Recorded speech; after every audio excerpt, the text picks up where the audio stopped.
Focusing on the mental illnesses of artists glorifies their suffering and avoids important discussions about mental health. It perpetuates the idea that mental illnesses are easily manageable, hindering meaningful conversation that can benefit both the artist and the mental health reform. Note that the government side is not against discussion about mental health. We simply do not believe that the approach has proven effective in fostering more accurate discussions. First of all, the framing. What does the emphasis on the artist's struggle with mental illness currently mean? This involves establishing both direct and indirect links between the artist's mental health and their creative output. When celebrating their work, it links the artist's mental illness as a significant contributor to a creation of meaningful and unique art.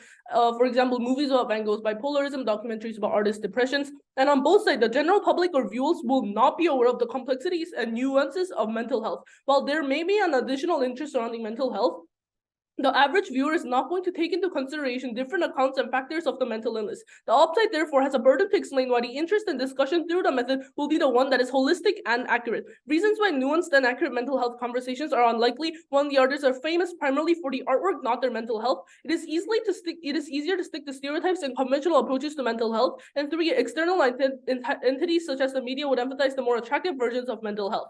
And a note on this is that we all agree our world is not perfect, but opposition makes mental health discussions actively worse.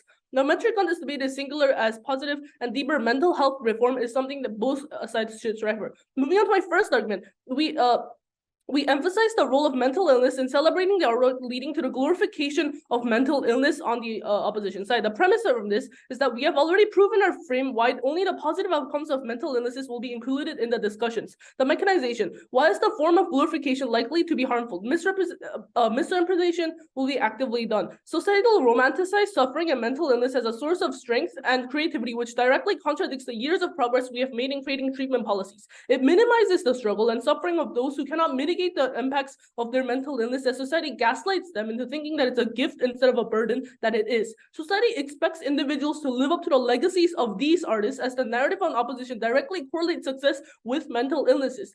Furthermore, this prevents victims from seeking help. In opposition, you create a norm of self-treatment, as individuals who do seek help are seen as weak and ungrateful. There are two outcomes of this. Either individuals do not acknowledge their mental illness at all, or they search for a solution on the internet without proper medical care, both of which do not provide helpful solutions. The implication from this is that opposition's biggest benefit is the glorification of mental illness, but they cannot just assume how glorification will happen. This argument is both positive and destructive material that proves their best case to be actively harming. And before moving on to my second constructive, yes. Can you explain how society would look at, and why would society see a person desperately asking for help because they have a mental problem as a weak thing? Because we're glorifying artists and glorifying their mental health and not seeking mental health and treating mental health, we believe this is going to lead to people and societal stigmas against mental health and seeing it as a gift instead of a burden. Moving on to my second argument, celebrating most mental illness diverts more important discussions surrounding mental health and stigmatizes the most vulnerable. The tipping point analysis of this is that why is it through this narrative that opposition diverts discussion? For opposition arguments to occur, they also need to concede to art's discursive power and the misdirections of resources that it brings. Instead of focusing our resources on the harder and more accurate conversation, media entities are more likely to opt into the easier productions, one that only showcases the positive impacts of mental illnesses. Even if destructive behaviors would be showcased, it would be framed as an essential part of the artistic process, thereby encouraging unhealthy behavior. A significant discussion on mental illness is prevention. If mental illness is celebrated on top, then resources are shifted away from early intervention treatments. Why are the most vulnerable harmed by this? Most individuals do not have natural talents or privileges. For those who experience the worst harms, one, they're shamed by society, and two, practical resources and solutions are simply less available because of the resource shifts that we argued about earlier. The implication to opposition's policies that to the mental health movement, not only do they create additional harm, but they also reverse the progress we've had so far. To the most vulnerable, the ones celebrated on op would have been celebrated either way because of their talents and ability to cope with their mental illness, but opposition has to defend their trade-off, which harms the most vulnerable, to protect the most vulnerable, so proud to propose. We think that songs made by artists are literally their blood, sweat, and tears. That is what they inserted from their own very personal experiences, and government is in no place to tell them not to, especially when they're suffering from such horrible conditions such as mental illness. We're so proud to oppose in this route. Two responses to two of their most major claims. First, then, on glorification. Firstly, we think glorification only happened when artists let the public interpret the conditions all by themselves. It is only charitable for us to say that in both worlds, artists will still make songs about mental health nevertheless, right? Therefore, the marginal difference in our world is we provide a place where artists have an active incentive to participate in discussions relevant to their mental health. They'll be able to have autonomy over their own image and conditions. Most artists have an intrinsic nature to promote the toxic nature of their condition because they've suffered so much from it. Therefore, it is deeply unclear as to why glorification exists in our world, but not in theirs, right? But secondly, they told you that mental illness is now considered a source of inspiration. Yes, we agree, but they needed more reasoning to why this is actually harmful. We already clarified why these artists have the incentive to promote that mental illness should not be something that should be romanticized, meaning that most general public doesn't actually want depression, right? However, we think this only supports our case. DLO will further extend why this empowers minorities in countless ways. To our setup then, we think proposition might claim awareness is enough in the status quo, but we think that this awareness only exists because the media is milking off mental health conditions, right? And the reason why they're doing so right now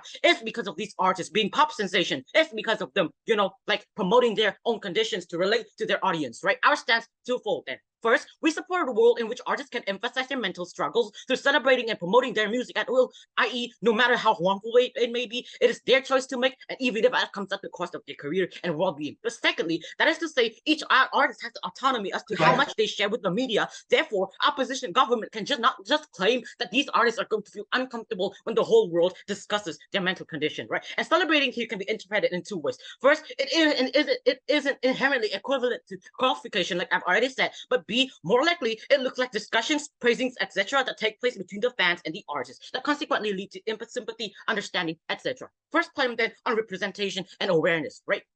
Let's talk about the artists first. The principle here is that artists always have been shut out and prevented from speaking up through the course of history, right? There are a few reasons to this. To maintain an idol image and to avoid social backlash, the same way Taylor Swift was actually shamed and victim blamed for being, for suffering from depression after her 2016 and 2017 era, but also C, to attract newer talents, right? Label scouts have an active incentive to be constantly in search of young teenagers to recruit as future music stars. That is to say, they'll directly conceal the darker side of the showbiz industry just to manipulate these young kids into such a horrible and competitive environment, right? Then to our mechanism then on why to oppose these artists emphasizing their own struggles and to ignore the cries for help coming from a dying person. First thing then, most likely, once these artists have written literal albums about being depressed, that implies they're willing to let the whole world know and emphasize their issues. Thus, we win on the grounds of freedom of choice. The characterization of fans here is being obsessive, dramatic, and nitpicking by nature. So B, intuitively, artists probably know about this, probably know their fans will discuss a lot on their mental conditions. That is to say, they probably release these songs in mind, knowing their fans will emphasize on it, and they have consented to it, right?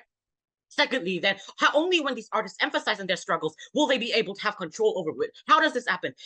Songs may have different interpretations and the audience can derive a lot of things that may be false and offensive, right? Then B, only when these artists emphasize on their work will they be able to publicly claim control and autonomy over their own conditions, right? But lastly, 3, even if these artists don't want help, we think it is justified for a third party to interfere. Clarification, this is a worst case scenario, which is unlikely to happen for the reason we stated above. And even if you don't buy this panel, it does little damage in our case because after all, it's a worst case scenario that is unlikely to happen. It is known for 2 reasons why artists are unlikely to seek for help. First, pride, but second, secondly, a sense of having to maintain the image too. These artists, we think, no matter how popular and talented, still deserve to be perceived as an imperfect, normal human being. That is to say, if it is just for the police to intervene in suicidal attempts despite the victim not consenting to it, we think it is also okay for us to interfere and help a depressed celebrity when they do not want to speak up. For all reasons above, we vote in favor of art. So Martin believes in a world where the artists are glorified for their art, not their mental health condition. Moving straight onto rebuttals against the team opposite. So the LO said that in their world, they will increase awareness about mental health issues and how this is good. What they fail to consider is that their world will ultimately lead to misguided conversations. What do these conversations look like? One-dimensional, oversimplified view of mental health issues. And why does this happen? And as mentioned earlier by the previous speaker, these artists are primarily famous for their artwork, which includes songs, paintings, and so on, not as mental health advocates. It is easier to stick to stereotypes and conventional approaches to mental health rather than seeking all the well-researched opinions. External entities such as the media also would emphasize the more attractive versions of these mental health conversations because it's more palatable and understandable. And to add on to this, art is first of all limited in scope. It's either a painting, song, or etc., and it is not able to provide the depth of info or resources about this critical issue. Second, art is inherently subjective and open to various interpretations from multiple people. This ambiguity can dilute or distort the conversation into something that is not positive for mental health. And also, the struggle with mental health is highly individualized and can't be universally understood through the lens of one artist's work. Using an artist's struggle as a focal point for discussion can lead to more sweeping generalizations that may not be applicable to others, especially the most vulnerable in society. The LO said that these artists deserve to be looked at as an imperfect human being. Yes, but the extreme emphasis of mental health on their role in relation to the artwork of the artist will make it so that they will sensationalize this mental health issue and reduce the actual value or quality of the art and what it is actually all about. So now I'll provide an extension of the framing from Prime Minister. Why is the narrative on side opposite unlikely to shift to a positive one? Given what we have just proven on the likelihood of how this emphasis will look like, opposition cannot we'll preempt the claim from opposition that they cannot just say it will improve over time. And the reasons for this is the opposition makes it riskier to invest in factual and informed mental health discussions because it becomes less and less palatable over time. Opposition team makes it more expensive to divert attention back to the more core and meaningful conversations because you would have to spend more money on marketing and convincing these people in their world against what is currently emphasized and celebrated in their world. Also, they decrease the morale and incentive to advocate for proper mental health illness conversations because the resources have already been diverted and depleted in their world, and opposition creates a narrative of shame and guilt against those who do not comply with this emphasis and glorification, which are the vulnerable people in society. These 3 points of weight explain how the harms of opposition's emphasis are permanent in their world. Now, moving on to our teamster argument for a case, which is that the team opposite harms artists and artistic integrity. How do they harm art? Well, overcoming mental illness is very impressive. We say this.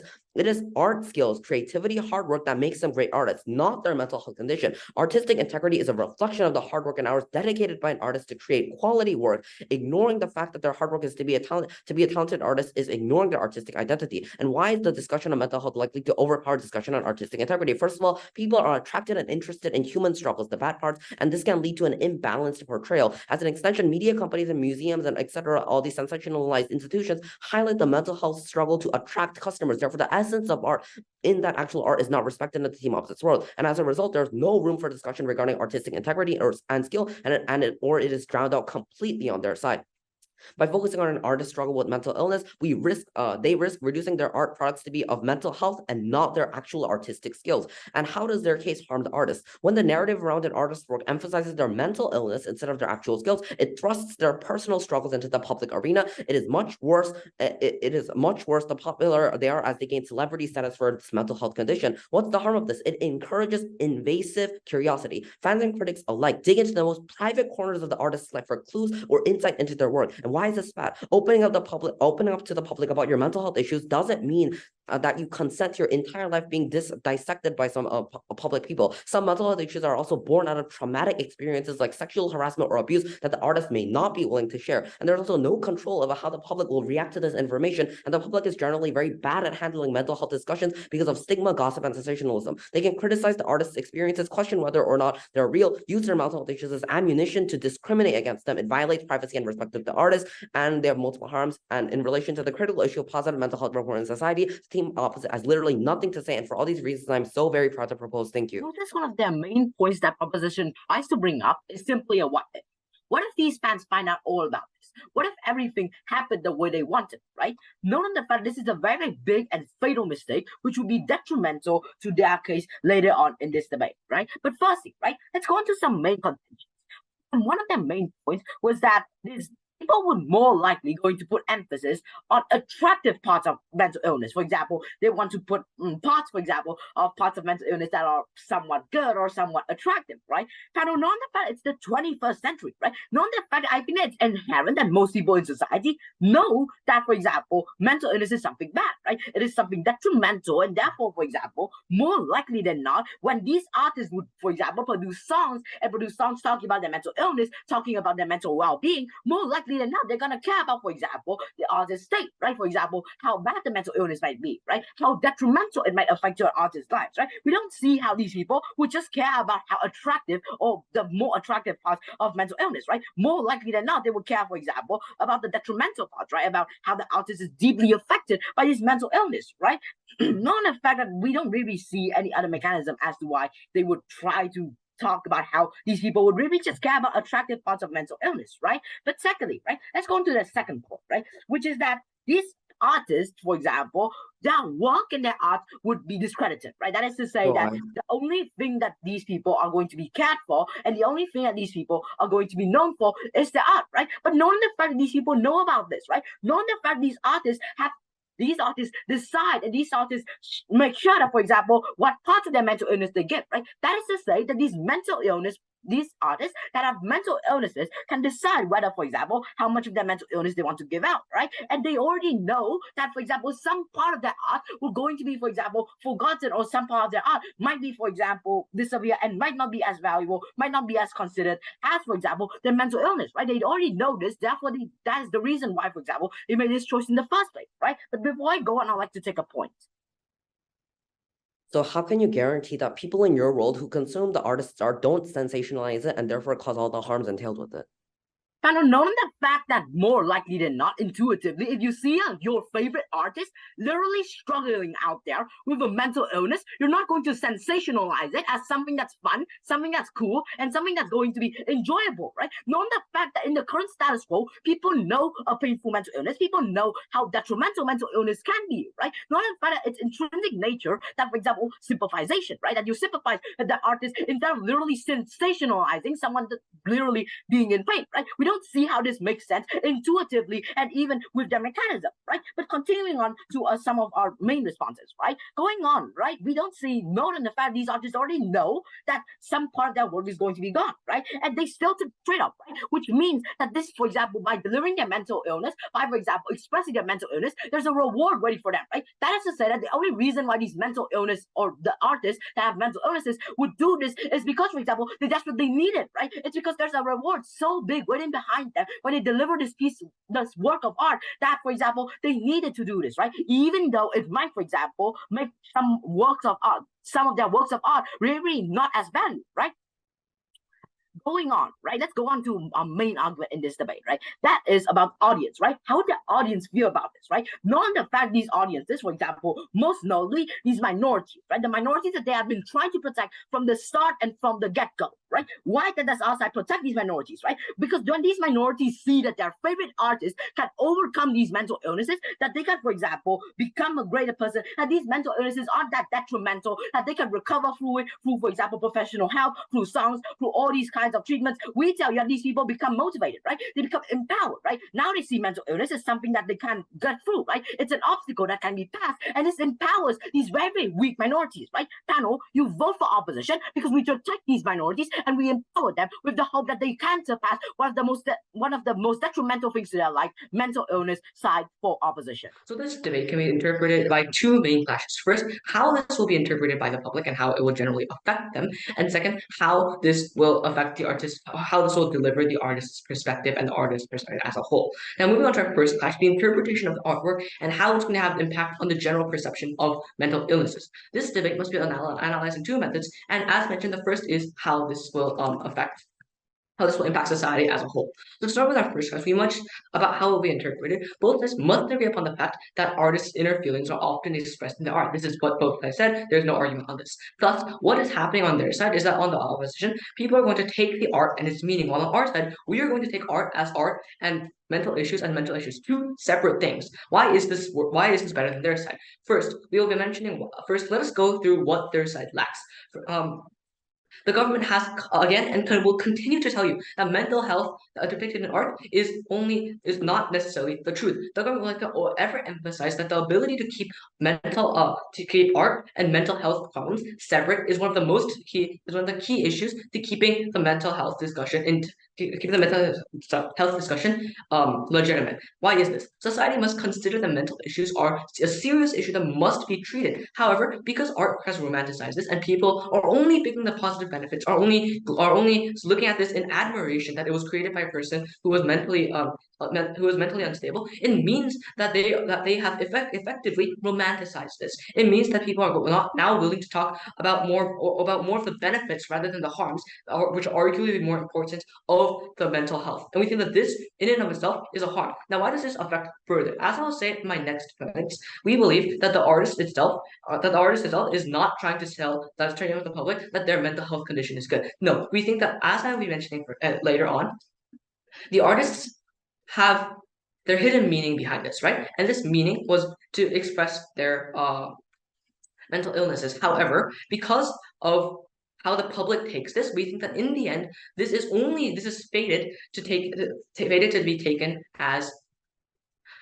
beneficial. We think that to move on to the broader societal impacts, we think that because the discussion behind this becomes so centered around the art, becomes so centered behind the misconception that mental illnesses are actually good, we think that it becomes ever harder for the minority that the opposition is claiming to protect to voice out their opinions. Why? Because they told us that minorities may be benefited. Yes, they could be. They might stand up for themselves.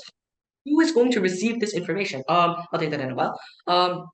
It's going to be this community, right? The community that we're talking, that is effectively had their information modified. What is this going to mean? It's going to mean that, as our previous first speaker has told you, it's going to be harder for us to have legitimate discussions on minorities. And before I move on, I'll quickly take that away.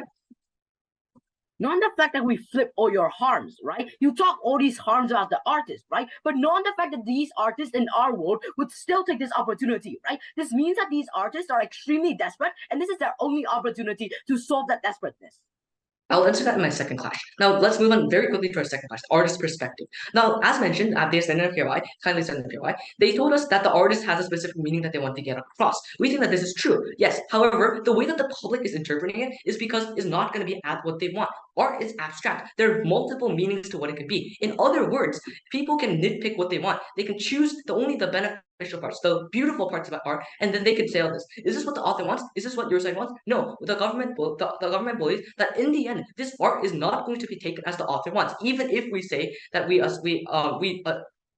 even if we say that these people take those hidden meaning. So our side has told you two main clashes. First, the society is just not going to be the way that the author imagined it to be. Second, their message is not going to get across. This is why we win this debate. Thank you. This debate quite literally comes down as a deadlock. How does this emphasization of mental illness look like on both sides of the house? We think mental health is already a widespread problem in society. Therefore, I'm unclear to why media companies, which is paint mental health illness as like a positive thing when there are certain incentive that's keeping them from doing so. So, for example, backlash from the community, which means that they get even less revenue upon like pushing that newspaper out or something. But B, we think the problem of mental health being disordered actually happens on proposition side for two structured reasons. One, songs alone are more likely to distort mental health for two reasons. A, mental illnesses are usually painted in a romanticized, artistic way in the song, and B, songs are prone to marketing, and the media is likely to distort mental health during this process. From A and B, we can conclude that proposition distorts mental health more, and proposition has more one-sided view of mental health because they don't include the artist's take on it. So two then, why this doesn't happen on our side of the house? For two structured reasons.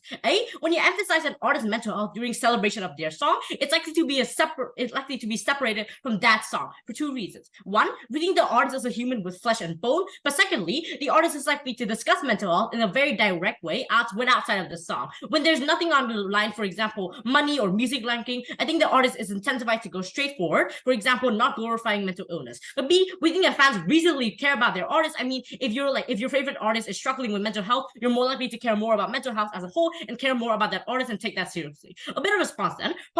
One proposition argument was about how the public might dig into things that the artist did not want to share. We think that A, the artist chooses what story they tell. We've already explained, we'll explain why this is crucial later on. But B, the public will be curious about the artist's life either side of the house. This means that this debate is more about the artist themselves. Okay then, so to the more important metric in this debate, which is the artist. A few notes on this. A, the artist took the emotions and mental illness to the public by themselves for two reasons. One, to be seen and to speak out about themselves. It's an intrinsic nature for human to care desperately about the problems they're suffering from. So for example, Black Lives Matter activists willingly going through violent protests just to make a statement, which means that these artists also wants that recognition and wants to spread awareness about the problem, which means the side that can allow these artists to speak up more has an upper hand in this debate today. But secondly, to also help the fans suffering from the same problem. Suffering from one problem means that you heavily empathize with another problem that suffers from the same problem, i.e. you understand the things about that person that other people typically wouldn't understand. This is why things like trauma bond is so hard to break, because humans fundamentally bond together by similarity and then the things we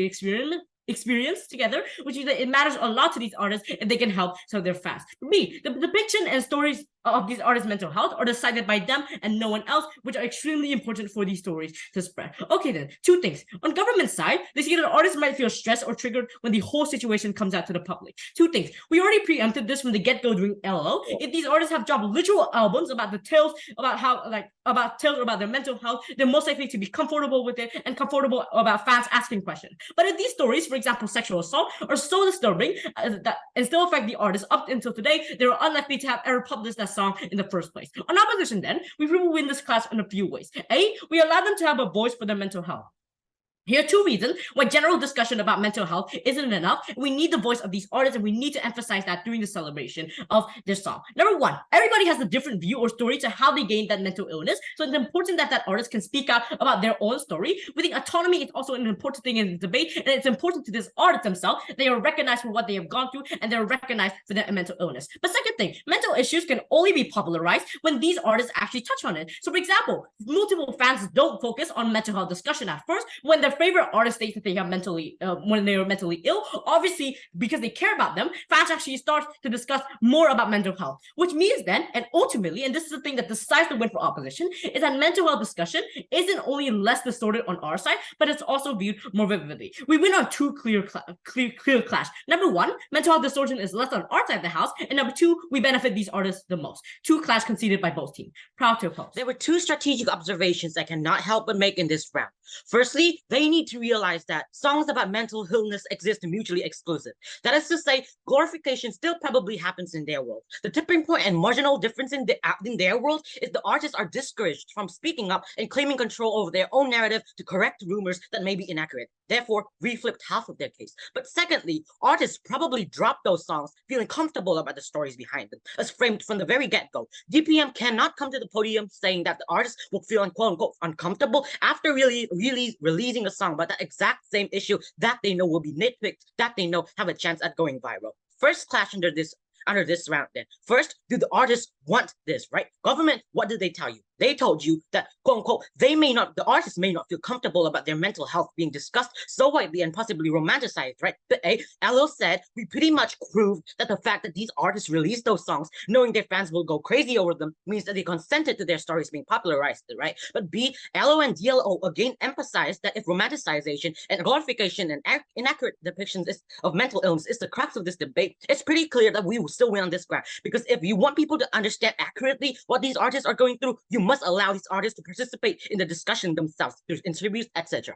Right? But what the opposition tell you there? Artists are probably aware of the fact that the attention their songs may get. So the fact that they still write songs that may go viral about those illnesses mean two things. A, they want awareness to be spread, but also B, they may need help. Oh, it's justified where it is okay for the public to interfere in instances we don't think this was ever engaged with. But then on glorification, they said the public will, quote unquote, focus on the good parts of mental health instead of its major harms, right? We gave you pretty much a very clear framing that this would not happen, as artists themselves in our world will participate in discussions now that they are in fact emphasizing on their mental struggles, right? This looks like interviews, internet forums, Q&As, etc. And these artists, having suffered so much from these conditions, it's deeply unclear as to why they're going to come to those interviews and talk about how romantic and how inspiring these mental health issues may be. Therefore, we think we flipped half of their case, right? But finally, then the third and final theme under this claim then on does opposition make the public neglect the artist's craft too focused on their mental conditions or not, right?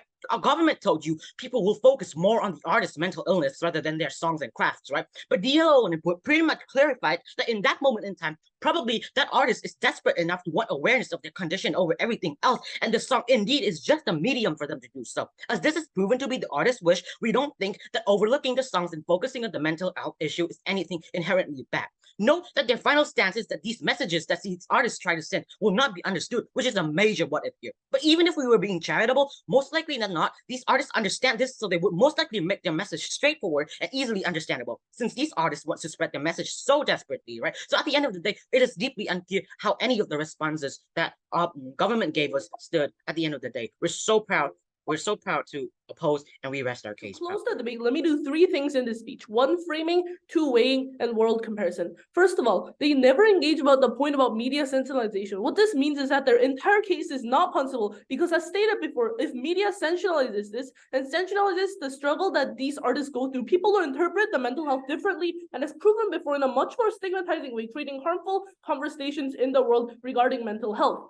To frame this debate, first of all, to reinstate the framings that we told you in the round, what we told you in the debate is that to be mentally unstable and to mentally be ill is going to be actively romanticized, actively glorified. What they tell you is that because artists have fans and those fans are going to listen to the artists, this is not going to happen. This is simply untrue, because when people learn to connect talent with mental illnesses, this is naturally going to occur. This not only dilutes the message of the original author, but leads to actively unhealthy discussions about mental health regarding the shallowness. All of the education they seem to assume that everybody has, that is the ending result of countless people and countless years of advocacy regarding mental health and mental health awareness. This is a fact and something that is going to continue to exist.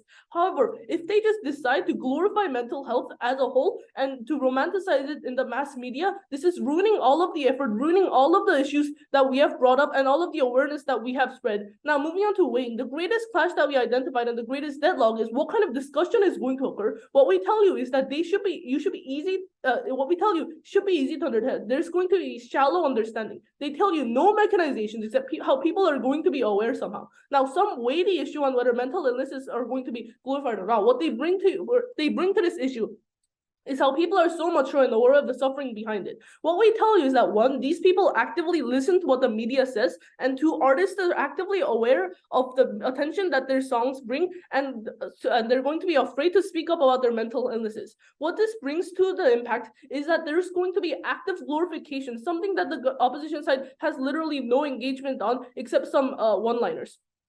Furthermore, they tell you that artists are going to feel comfortable with the discussion. What we tell you is that this clashes the fact that the artists are 1, consenting, and 2, being harmed even more in their case. In their case, artists are being actively discussed and their art actively dissected in a way they don't even mean it to be. In conclusion, this is easily outweighed and given to our side as well. Moving on to a world comparison of the case as a whole, we agree that no world, not even us, is going to have